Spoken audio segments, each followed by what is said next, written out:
When the Ford Focus first appeared, it replaced the Escort, a car which reached its peak with the Escort RS Cosworth and during the most incredible hot hatch era. To this day, some Escorts have been kept in such high esteem as to break records.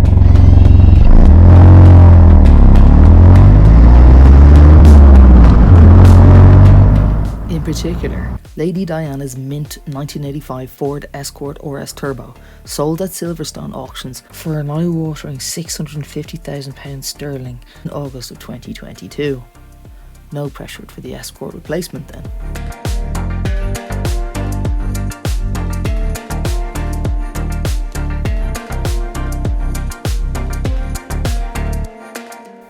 While the Focus had a lot to live up to, it landed on its feet with a chassis which was often commended as the best in class, and to this day it remains one of the best things about the Focus. It won World Car of the Year in 1999, and most reviews commented positively on the multi-link fully independent rear suspension.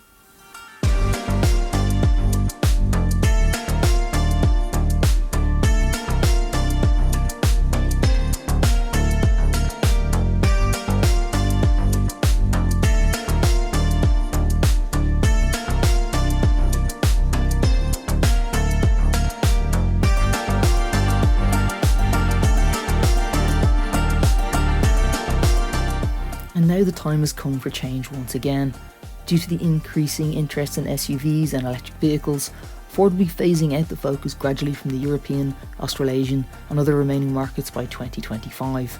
Ford is not developing any replacement for the current generation Focus, thus marking the end of the road for the Focus following the last Fiesta off the line.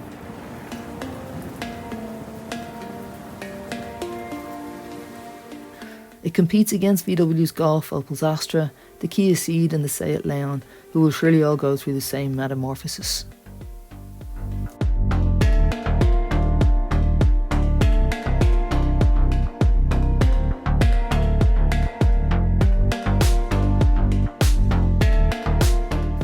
The latest model has a generous amount of space for a hatchback trying to compete with SUV sales. Tall adults can fit easily behind a similar sized driver, and while the competition still has a large transmission bump in the floor, the middle passenger no longer has to straddle this, as Ford have increased passenger comfort via its almost flat rear floor.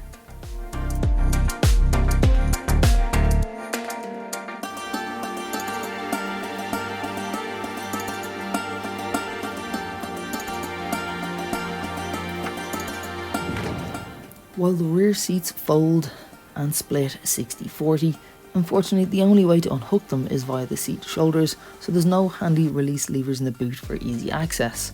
The boot is square and has decent capacity, and Ford reckons if you want more space, then there's always the estate version. There's a little lip which might only hinder getting heavier items over, and due to the subwoofer under the boot floor, there's no option of a height adjustable floor.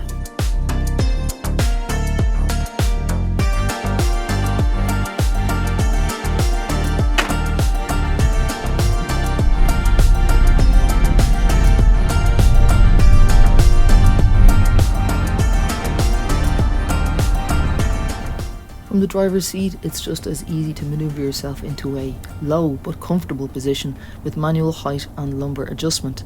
The X trim gets a 4-way adjustable electric driver's seat with electric lumbar adjustment and an extendable seat cushion.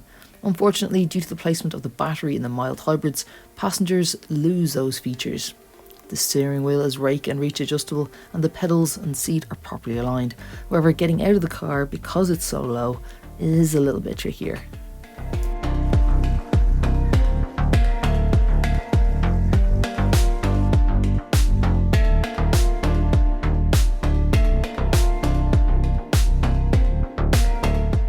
There's an analogue driver's display with crisp graphics that make it easy to see all the different details.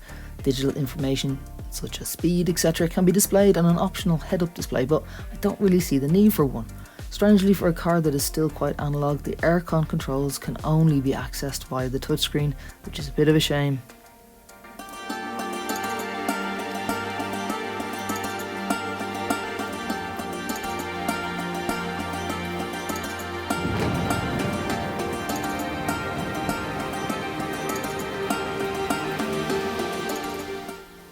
Once you've got the optimum seating position, the visibility is good with small front pillars, unlike the Tonale tested last week, which had quite restricted visibility due to the thickness of the pillars.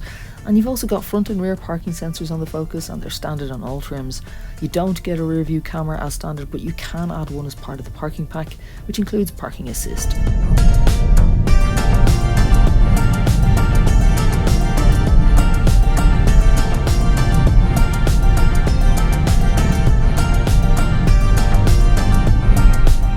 Speaking of visibility, the X trim can upgrade the lighting to matrix adaptive headlights, and these help you keep your main beam on and adjust it automatically when it senses oncoming traffic.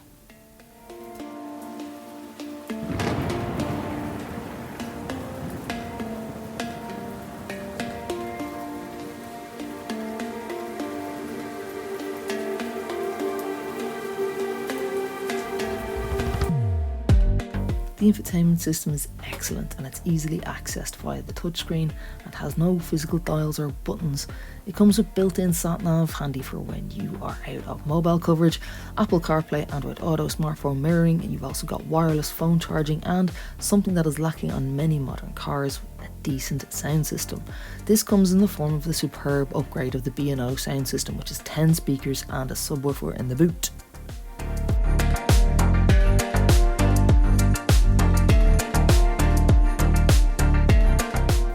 The interior is pleasant, with Ford's premium seat in ebony with full Sensico and red stitching.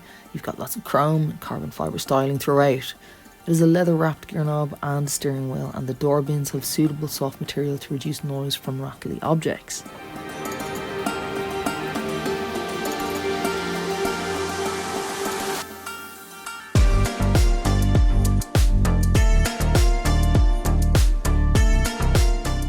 Even though it's the last of a generation, Ford has still worked to improve the areas that previous generations of Focus have dropped the ball, such as the interior quality, the rear legroom, boot space and onboard tech. You've now got Sync 4, which is fantastic. These are all the things it needs to get right if it's going to be competitive.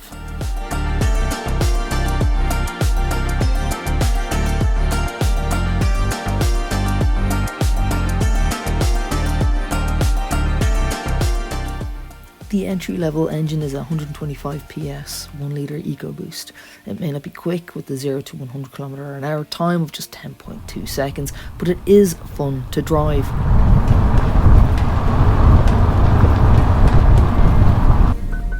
It's one of those cars where you won't easily break the speed limit, but you'll have a lot more fun, and especially with the manual.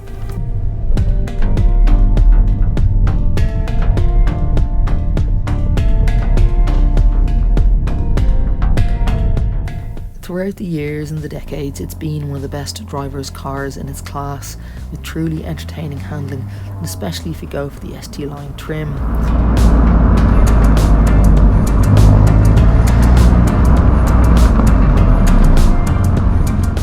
The Focus has sharp dynamics, rides well, and is quiet on the move, but in the ever-evolving and changing world that is, SUVs are ruling the roost. I for one will be sad to see the demise of the hatchback.